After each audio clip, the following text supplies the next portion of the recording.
A lot of people will judge me perhaps and say, oh, you're an American traitor and all these things, but I think that I'm a true patriot because being American is looking for that freedom, and Siberia is a version of the American dream for me. But I am still a proud American. If you're a true American, you're a good person. If you're a good Russian, you're a good person. That's what these two countries have in common in my heart. I can love Russia and I can love the United States. And that, my friends, is what my mama taught me. That's my Mexican side. Thank you.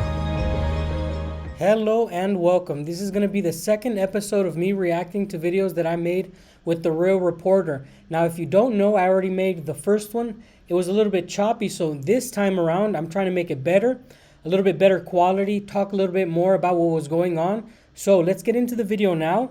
It's basically going to be a video of me explaining to you guys the backstory of everything that went on, okay?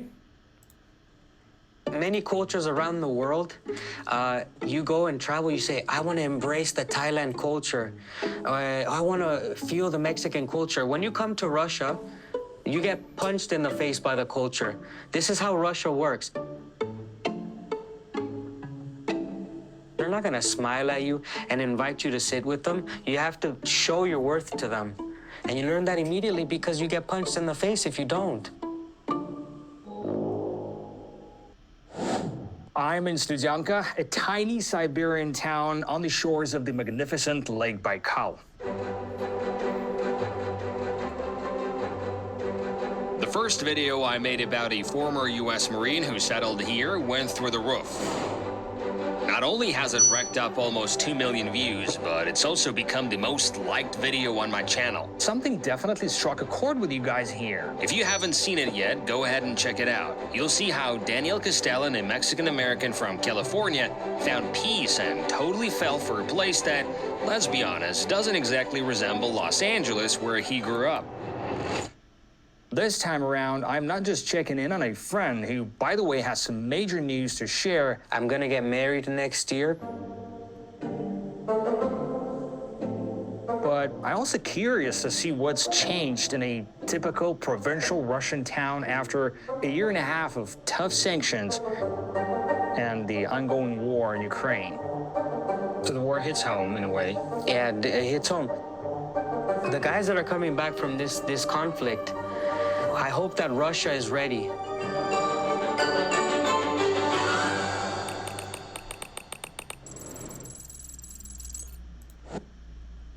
So that is the introduction, right? Already you know that I've been trying to get married. I wasn't able to get married here in Mexico, so Ksenia and I will obviously be getting married in Russia. And something that was very important to me that I wanted to talk about with Constantine during this video was, you know, the PTSD and all the veterans that are coming back from the war. I hope really it's a topic that nobody likes to talk about.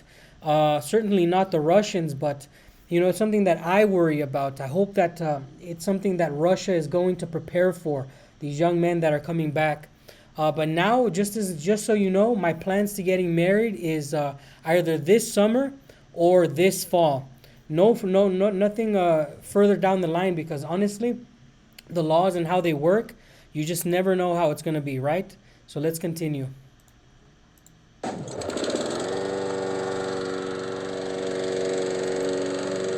I'm going to live here, Constantine. People think, oh, he's going to leave. No, I'm from here. You can find me in the swamps. You can find me in this park. I mean, I've taken a dump in that bathroom. That one? Yeah. You know you're from Sanka if you go to the bathroom in there. I'm being serious. Like, I was like, oh my God. For me, like the smell and everything, I grew up with this kind of stuff anyways. And you're not from this town if you've never used one of these. It's just how it is. And do you feel that the economic pressure on Russia is making any impact here in Sanka? No, not really. The people are still living like normal. Obviously, we don't have the same things that we had before. Like when you were here, we saw Coca-Colas on the floor. Those are completely gone from that store. You're walking and you swoop it up and you buy it. It's very low fee. You have to go to special stores for that now. But I mean, no, nothing's changed as far as produce, and there's no impact? Здравствуйте. A lot of people always come up with this, the sanction stuff. But actually, in my opinion, when you go into the stores, that's obviously not what the sanctions were meant to hurt, the Coca-Colas or the average man. I know that's not what the sanctions were supposed to do, but outside of that, the prices for gasoline, the prices of the ruble, I mean, it was pretty much stable until it reached 100, but for the most part it was being pretty stable. The economic part of the Russia, as far as being able to buy things like purchasing power, wasn't really affected to the normal civilian. So mostly I think it was bigger than us, so we weren't going to recognize or notice it anyways. And that's just my 2 cents, right? But here we go. We're gonna get into the portion where we go into the my friend. He's got a store. One of the first people we visited in Sludyanka was a fruit seller. Last time we chatted back in winter, he was all smiles and full of banter. Хорошо. I was wondering if he's still positive despite the mounting economic pressure and the ruble taking a major dive, losing almost 25% of its value in August alone. The ruble fell to its lowest level in 16 months. 1 penny is all it takes to buy an entire Russian ruble. A ruble is basically worthless. Ваша жизнь за последние 6 месяцев, она стала лучше или хуже? Ничего не изменилось, вообще ничего не изменилось. Вообще, ни насчет продуктов, насчет народа, ничего не изменилось. Вообще. Ну, стоп. Курс рубля упал на 20%. Ну? Сейчас $1 100 рублей. Я вот как бы радикально буду относиться к этому. Это даже лучше сделано. Знаешь почему? Деньги здесь остаются. Вот, допустим, я уже смотрю, начал дом строить себе. Понимаешь? Не хочу за границу ехать. Зачем? Потому что рубль ничего не стоит. И многие так делают сейчас. В этом году многие стройки начались. In case you didn't catch this, he thinks that the weak ruble is actually better for the local economy since fewer people can afford to travel abroad and instead tend to spend money locally. Sludyanka has also seen its first tourist boom in over 100 years. Sure, this town might not look like a typical resort with spas and fancy restaurants, but it does have Lake Baikal, the world's largest and purest lake. And with the ruble valued at almost a penny, this place suddenly seems like a pretty good and affordable getaway spot. All right.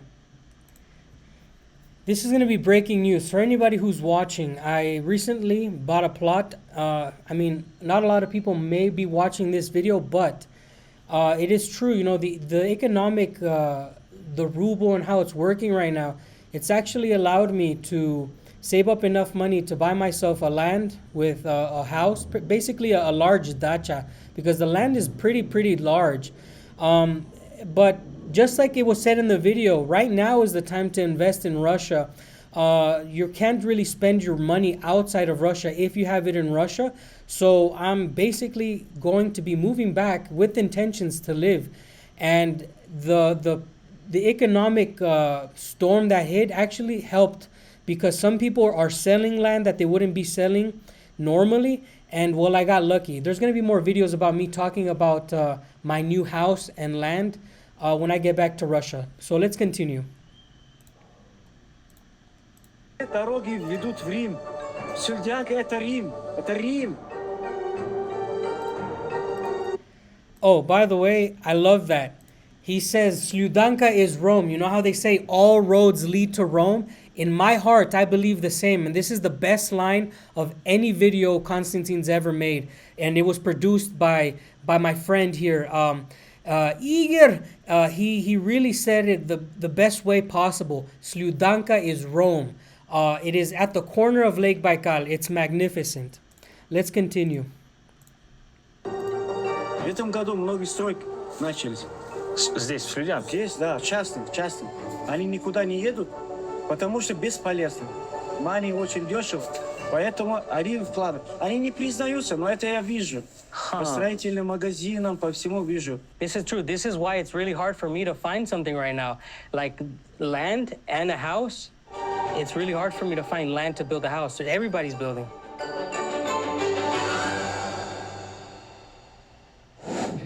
Well, one thing's for sure, the departure of Western fast food chains hasn't raised an eyebrow in Studenka simply because there were none to begin with.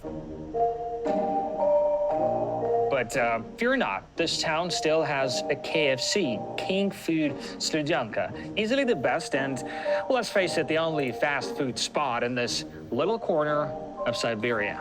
A lot of the people come here from school, from after work and stuff like that.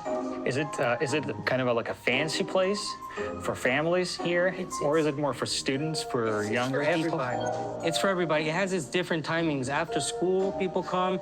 I've seen older people they take out, so it's for everything. Да-да-да, для нас. Спасибо. Спасибо. Yeah, this is it, guys. The chicken wrap. Looks legit. Yeah. Have you heard anything about KFC, King Food Studenka joining other respectful fast food brands and, leaving Russia? No, this KFC will never leave Russia. If they do, they have to take the whole town. The culture in a small town here is survival. The climate teaches you, first of all, when winter comes, you stay warm, you survive, okay? And now as autumn comes, the mosquitoes is gonna be, every single thing is a task. Surviving is sort of a motto, is a way of living for a lot of people in these communities.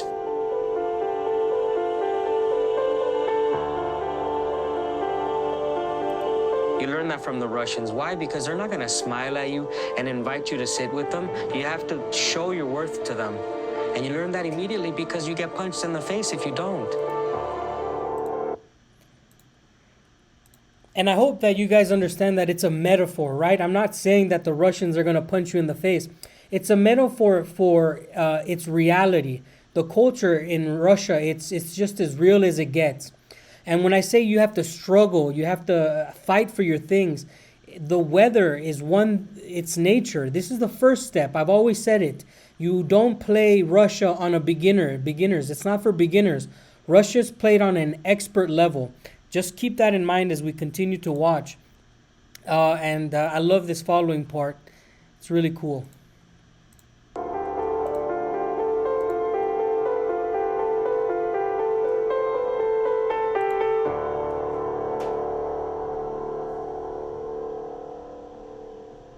When I visited Daniel in Studenka, no one wanted to punch him. On the contrary, locals wanted to take pictures with him. Можно сфоткаться? Oh, photo? Okay. Меня очень смотрят, похвастаюсь. Jesus, you're famous now. It all started with our first video, which not only went viral, but most importantly, was very well received in the local community. Ну, фильм у вас получился вообще. Понравилось? Ну, не то, что мне, народу понравился. Вот такого фильма здесь вообще почти что не снимали. Я серьезно говорю. People recognize me as far as Novosibirsk. I've been to Novosibirsk, Irkutsk. I mean, I go to these cities and they say, hey, you're the American from Studenka. Ты первый раз видишь американца? Да. Прямо вот сейчас, вживую. А вы из Нью-Йорка? Nieto, Los Angeles. Лос-Анджелес. They embrace me and they take photos because here's our American, not anybody else's, and that's how I feel. It's not a star, it's just, that's our own.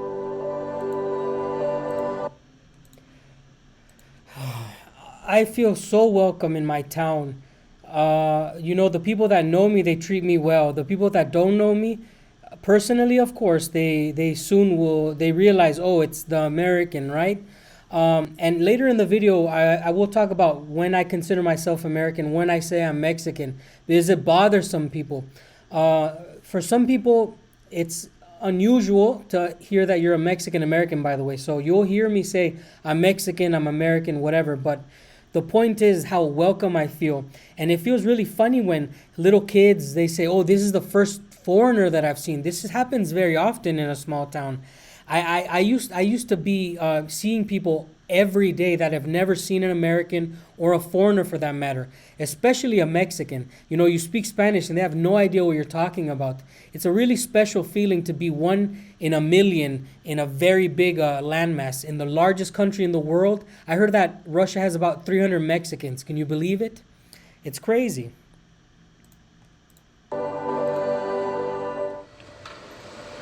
Look, I'm gonna show you the multicultural of this region. This is the true melting pot of the world. Salam alaikum. Сколько маленький картошка? Сколько ведро надо? How many buckets do you need? Один. Just 150. Сама, куда?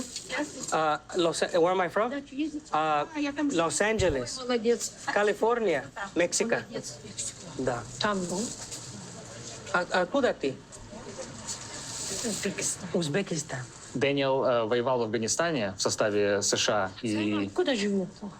Калифорния, США. США? Да, Американский, да? да. Я боюсь.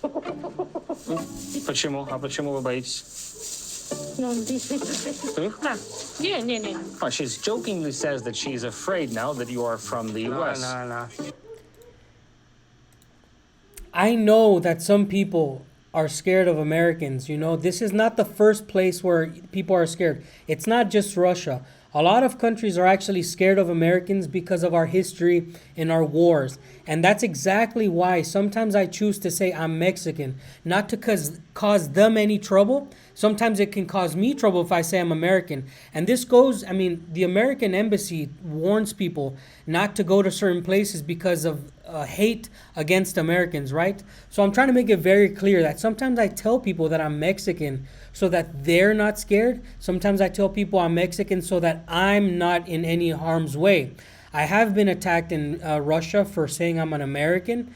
It's happened once. I was attacked by 3 guys. I've talked about it. But I'm still a proud United States citizen. Of course I am. But I hold double citizenship.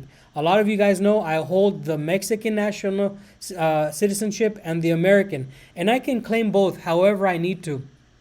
Do not mistake in this for not being patriotic for any country. I just know and I'm socially aware. Okay? Let's continue. The thing is that they don't understand blood, right? Now I tell them, niet, ya mexicansky. I tell them, no, I'm the Mexican American. It's really important for me. My mother and my father are Mexican. Он говорит, что его родители мексиканцы, а вообще-то мексиканец. My blood, Mexican. She's from Uzbekistan, but she's in Russia. It's the same with me. I'm Mexican, but I lived in America, and I served in their military. I can't deny what's in my blood. Like my mother, I carry her with me. Genetically, I'm Mexican, right?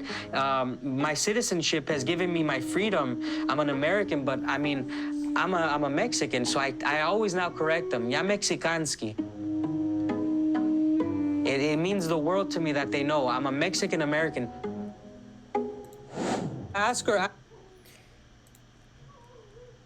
My kids will be Russian, Mexican Americans in that order because I think that blood kind of overrides citizenship sometimes, right? Some people, I'm 100% Mexican blood.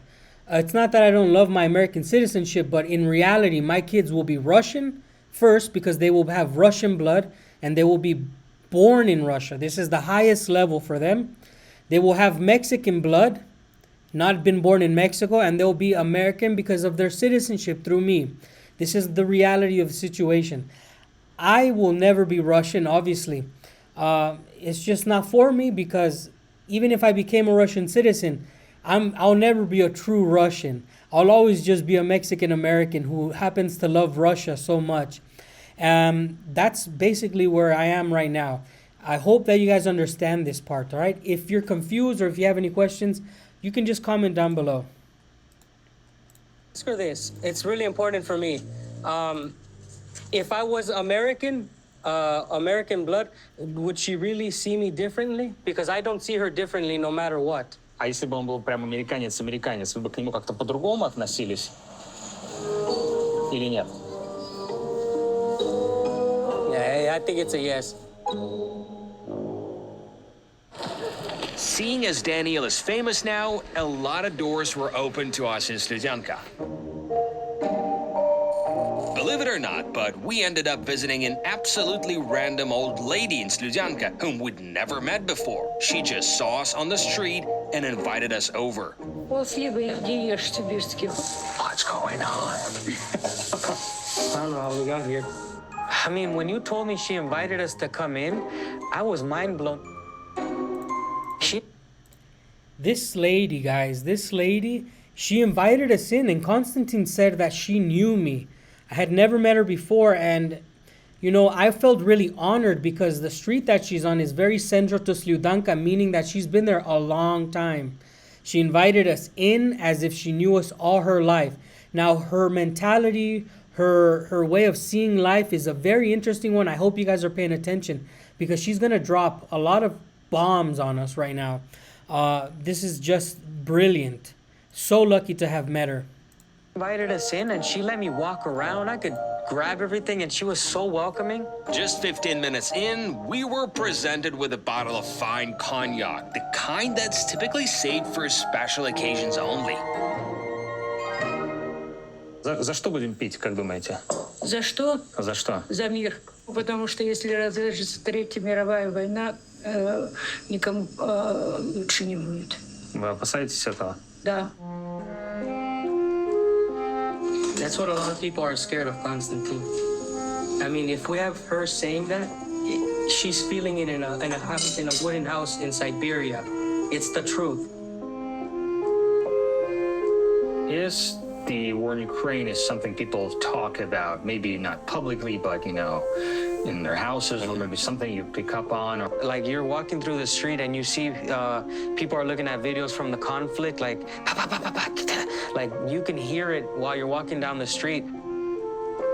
We live in a town that has given a lot to the special military operation. Everywhere you go, you'll see the posters of the men who have served. So a small town like this, you're going to have people paying attention because it could be your son, it could be your cousin, it could be anybody. so the war hits home in a way. Yeah, it hits home. We live like a block away from the fire station, and we have a guy that also went there from the fire station. It hits home, man.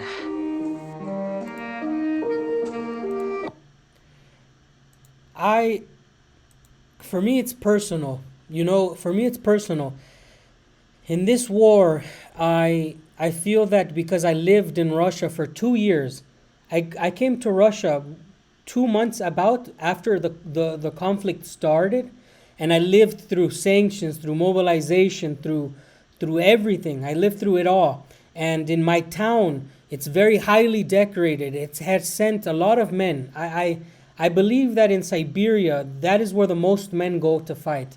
It is the biggest landmass of Russia, so you have to accept the fact that more people are coming from this area, right?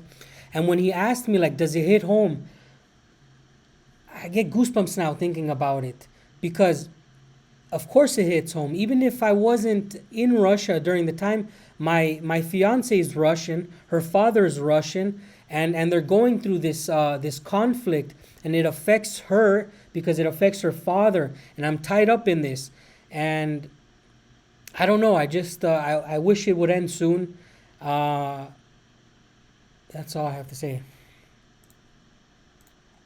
Our conversation with this nice old lady quickly took a heavy turn when we found out she has relatives in Ukraine and takes the conflict very much to heart. Как так вышло, что вот два народа, которые жили вместе в советское время, а сейчас в состоянии вот такой войны?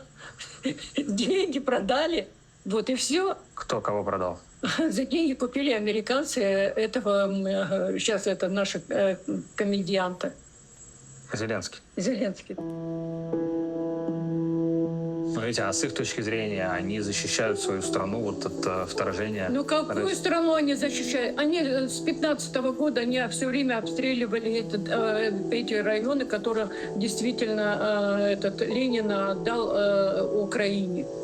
Донбасс. Донбасс. Весь Луганск, Донбасс, Запорожье, все это было, относилось к России. She hasn't spoken with her relatives in Ukraine for a long time. The people don't want what the government is doing. We don't understand why they're sending money, why are they supporting this Zelensky, we don't support the war. Does she understand that? На, It's a small gift for you. ладно. Спасибо. I want to say, if you could ask her before we leave that, if I could come visit her again in the future. А вы будете не против, если Дэниел как-нибудь к вам еще навестит? Заходи. С невестой заходи, может, я ее знаю. How does it feel to follow American news all the way from Siberia? It's weird. I said it's weird there. The question is, how does it feel to follow the news? And, you know, this woman, the way she perceives everything, I hope you were paying attention. If you weren't, go back and listen to her words. A lot of the Russian people feel what she feels. And as for me, when I was living in Russia, the news, you know, I get cut off 100%. I don't know anything because everything is in Russian. Accessing American platforms is very hard in Russia. You have to use VPNs. So I just spend my time fishing. I don't really care about politics. But you get to hear it, you know, people on the streets, hey, American. They tell you, hey, American this, American that. This is a very, very common thing. I have to say also, the woman was very kind. And as you saw, she invited us back. I plan on visiting her again. Hopefully she remembers me. I'll show her the video. She was so nice, you know. I think that people like that make up the community and it makes it very strong, very tight. You saw a lot of May 9th stuff, you know, like her ancestors that had fought in the Great Patriotic War. This is the kind of stuff that you'll find in small towns in Siberia. This is an NBC News special report. Former President Donald Trump has just posted on social media that he is being indicted. The former president once again made history today. Former President Trump has been informed at this hour that he has been indicted by a federal grand jury. The weirdest thing about getting news about back home is getting it from a random person in the street when I'm walking. Oh, the American, have you heard of this? They tell Ksenia some crazy story. I'm like, I didn't know, now I know. Now I know that Trump's getting indicted because some guy in the middle of the street is saying, hey, did you hear that Trump is getting indicted? Okay, thanks. Как ты думаешь, вот американцы, Америка, это друг России или не друг? Ну, можно сказать так, но друзья мои, те, которые в Иркутске, так не считают. Не считаешь, что да? Do you believe the 2024 presidential elections in America will have an impact on the war in Ukraine in any way? 100%. The Ukrainians are running out of ammunition. Running out of ammunition. Arms and ammunition for the war in Ukraine running low. The people are done with Ukraine. We have Maui to worry about. We have Los Angeles, Philadelphia, New York that's rotting. You don't think the people are tired? They're tired.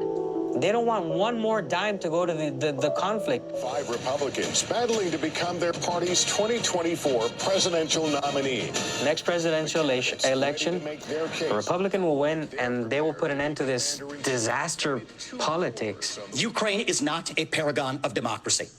This is a country that has banned 11 opposition parties. I hate to say it to the people who want to constantly war, but I hope really it comes to an end. And my prediction was a long time ago, and it's starting to look like it's going to be true. I don't understand when I say this crazy politics. People want to accuse you of being for one side or the other, but in reality, I don't care as long as there's peace, right? This is the main thing that I believe in, is peace. And you saw the little boy. He felt that the Americans were good, but one of them said, my friends in Irkutsk say they're not good people. They don't trust them, something like this. So you can see what we've sowed in these regions, that a little boy in a small Siberian town hears that Americans are not good people. It's a very sad thing. But I hope that I can change his mind, as time goes by. It hurts my heart when I see things that are anti-Russia. It's not that I'm brainwashed, it's just that I live amongst the people. She says she knows you. Хорошо. Откуда вы его знаете? Просто, мне кажется, знакомы. Все друзья-братья. The way they're so proud of Russia is the same the Americans are so proud of America. It's America. So the Ruskies are the same way. They're just proud in their own way. It's just so sad that this is happening. Not just because of the relationship, but because of the death toll. This is insane.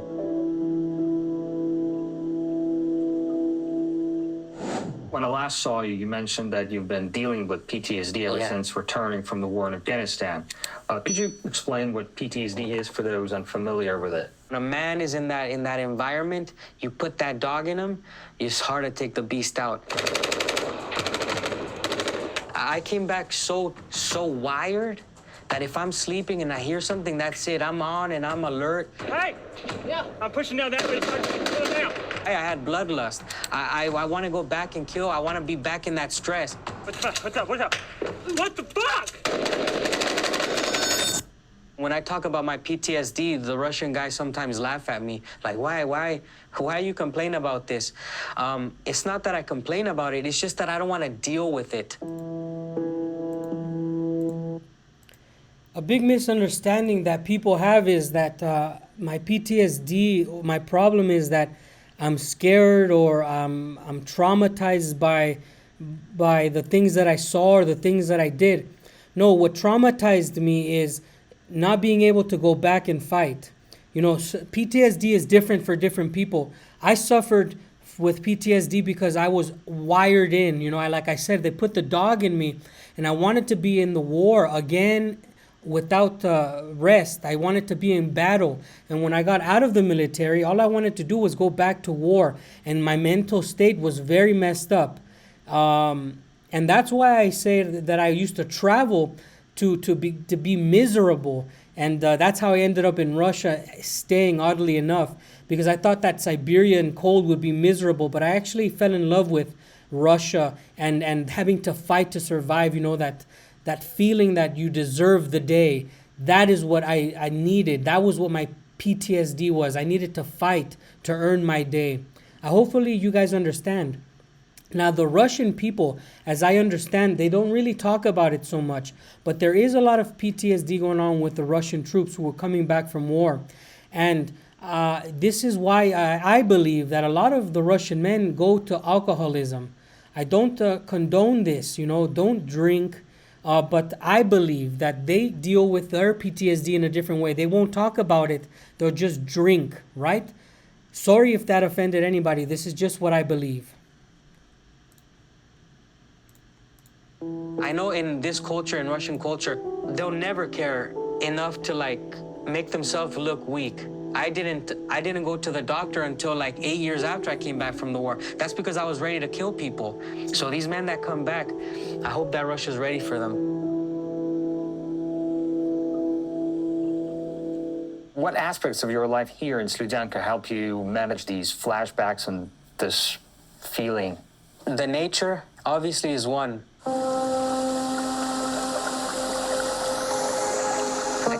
I take the train tracks and I go into nature and I disappear. And while I'm doing that, you know, I'm thinking about, like I said, thinking about my family, beautiful things. If I ever need fire, this right here is the gift from the gods. This was given to me by Lars from Survival Russia. This is how we do fire.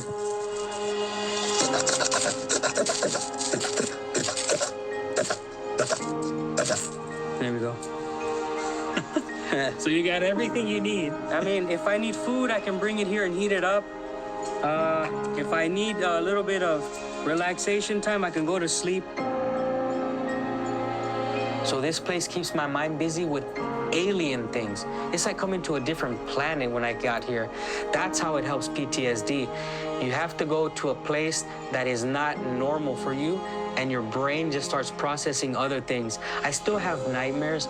But they're not that bad. They're not as bad as they were before. It was, I'm grabbing things and I'm hitting things, or I'm blacked out. Now it's more, I wake up, oh, where am I? Okay, I'm home, I think. Yeah, I'm home. Yeah. So here's where I found out what name I want for my daughter. Amelia Larissa. In Mexico, we give two names. So the first name would be Amelia because I love this name in Spanish. And Larissa is Ksenia's mother's, was her name. You know, my fiance's mother died, and I want to honor her with naming a daughter after her.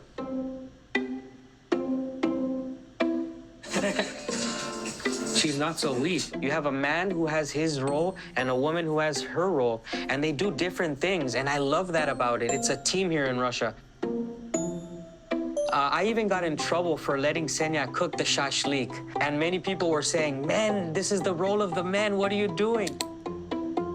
If my sisters had a flat tire, I would have to help them. It is my job and my duty to fix their car. This is a man's job. If you're an American, like an independent woman, she'll call somebody or she'll try to do it herself. Like, it's so mixed up. If you offer to help her, they get insulted. I don't like it when a woman gets insulted because you're trying to be a gentleman. Get yourself a strong Siberian woman. Very good. Спасибо. Я как раз по рождению рождения. Вот это сон. Fishing, which is Daniel's newfound addiction in Studenka, has led him to Ruslan, a 12-year-old boy who also likes to fish. Sadly, his favorite rod broke, but Daniel got him a new one. See, when I was young, I never had the opportunity to meet anybody who could give me things because we were all poor. And now when I have more than I need, I know I can give to people that deserve it and that can use it well. Это первый иностранец, которого ты видишь? Да, очень первый. Даже сначала не поняла, потому что, может, так подшутить надо мной захотели. He thought this was a joke, that you're not a real American. You're not a real foreigner. This is some kind of a joke. Я турист. Я учу русский. Я не говорю по-русски.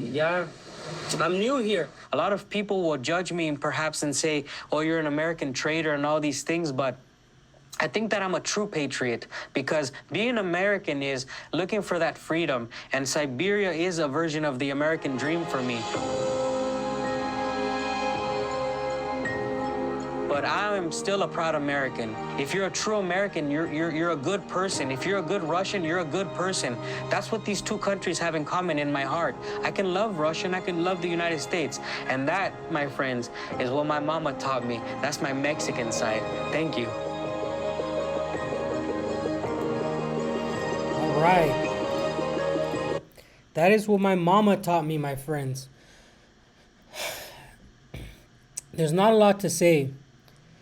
The video speaks for itself, but I want to make it clear that both videos now have reached over 2 million views. You should probably go look at them. If this is not my channel is not where you want to watch them, but if you're watching this video, just know that I appreciate you. Just know that I'm actually thinking a lot when I'm producing my own content or when I'm speaking. You know, I'm thinking about my life. I'm thinking about what I want. And I want to be respectful and I want to be kind to other people. I'm not trying to step over anybody. I'm just trying to live. Thank you so much for watching this video. Goodbye.